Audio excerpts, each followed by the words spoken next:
स्वामी जी, जितना समय बचा हुआ है तो एक मैं हल्का फुल्का प्रश्न और कर लेता हूं कि नर और मादा, इससे ये सृष्टि चलती है। नर और मादा ना हो तो सृष्टि नहीं चले। स्त्री पुरुष को इस गाड़ी के दो पहिए करते हैं। अगर हमारी बाइक है, टू व्हीलर है, एक पहिया पंचर हो जावे तो गाड़ी को घसीटना कितना कठिन होता हम जानते हैं। तो ये नर और मादा दोनों आवश्यक है, और ये अगर 50-50 का रेशियो रहे इस जो है कुदरत के अंदर तो कोई समस्या ही नहीं है।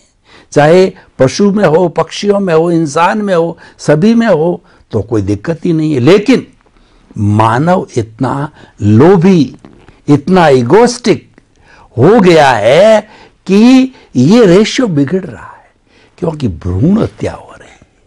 जब व्यक्ति को, औरत को खास तौर से इसके अंदर जो मादा का ज्यादा रोल है, ज्यादा जिम्मेवारी है, मनुष्य इसमें कम इंटरफियर करते हैं कि भीतर ही जो है उस भ्रूण अगर लड़की है तो मार दिया जाता है, निकाल दिया जाता है, खत्म कर दिया जाता है। रेशियो आज 50-50 से घट के 50 से 48-45 तक पहुंच गया है।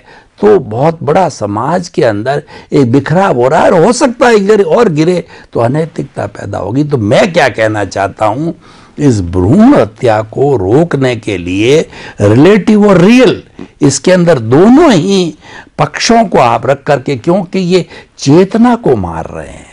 व्यक्ति को चेतना मरती नहीं है, लेकिन जो मरने वाला है जीव, उसमें तो चेतना है, पता नहीं वो कितना विकास करेगा जिंदा रहता है। तो कृपया रियल और रिलेटिव दोनों व्यू से जो है भ्रूण हत्या पे प्रकाश डाल के, बर्निंग इश्यू है ये, इसका सॉल्यूशन आप थोड़ा दीजिए अध्यात्म विज्ञान की दृष्टि। भ्रूण हत्या आज के समाज का बर्निंग क्वेश्चन,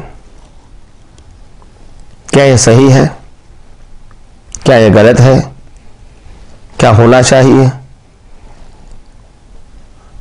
क्या उनसे लाभ है, नुकसान है?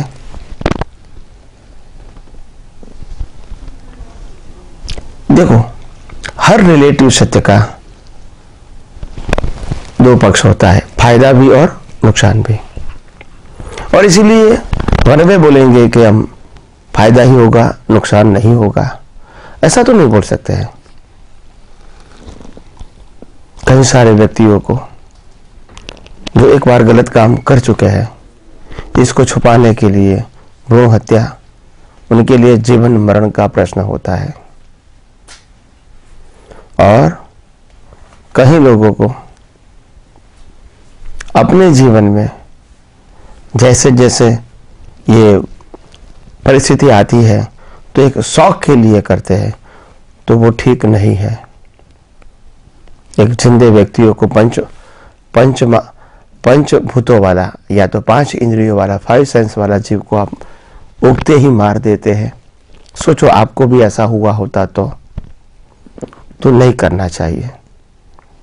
हम ये मानते हैं कि ये सब की जड़ क्या है। अभी ये मैंने प्लस और माइनस पॉइंट बताया, बहुत सारा है, मगर समय की मर्यादा के आधार से लंबा नहीं बताऊंगा।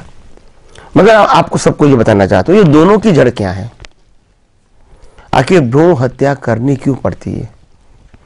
इसके पीछे हमारे समाज में विषय वासना जो भड़की हुई है, लोगों के अंदर सेक्स की भूख जगी है, और इसीलिए आसानी से गलत काम कर देते हैं आनंद के लिए। होने के बाद मालूम होता है कि तो बहुत जिम्मेदारी बढ़ गई, परिवार के अंदर, समाज के अंदर जिम्मेदारी बढ़ गई। फिर इसको छुपाने के लिए ऐसे गलत काम करने पड़ते हैं। इज्जत बचाने के लिए मारना भी पड़ता है, और आनंद प्रमोद के लिए भी मारना पड़ेगा, क्योंकि तो बच्चा होगा तो फिर इसको बड़ा करना पड़ेगा। It's a full responsibility. ये कौन करेगा? हमने तो आनंद ले लिया, खत्म हो गया, अब इसको मार दो। मगर दोनों के पीछे है विषय वासना। तो विषय वासना की जो भूख है हमारे दिमाग में से मिटनी चाहिए। मैं ये नहीं कहता हूं कि बच्चा नहीं होना चाहिए, बच्चे नहीं होने चाहिए, होना चाहिए। मगर हमारी शक्ति जो है, वीर्य शक्ति, इसकी इकोनॉमी की भी इतनी ही जरूरत है जितनी पैसे की जरूरत है। जैसे हम पैसे की इकोनॉमी करके अपने भविष्य को उज्जवल बना सकते हैं, ऐसे वीर्य की इकोनॉमी करके हम अपने मन वचन काया को उत्तम बना सकते हैं, जो परिवार में, जो समाज में, जो राष्ट्र के लिए काम कर सकता है, एक आदर्श के रूप में काम कर सकता है। तो मैं समझता हूं कि ये बातों को हमको बहुत ध्यान से समझना पड़ेगा, विस्तार से समझना पड़ेगा।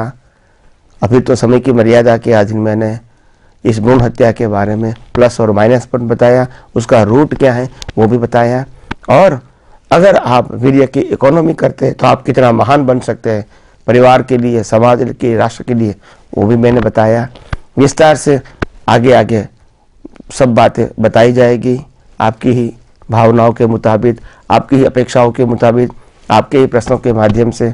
आइए हम सब अपना जीवन धन्य बनाएं, मंगलमय बनाएं, उज्जवल बनाएं। यही मेरी आप सबको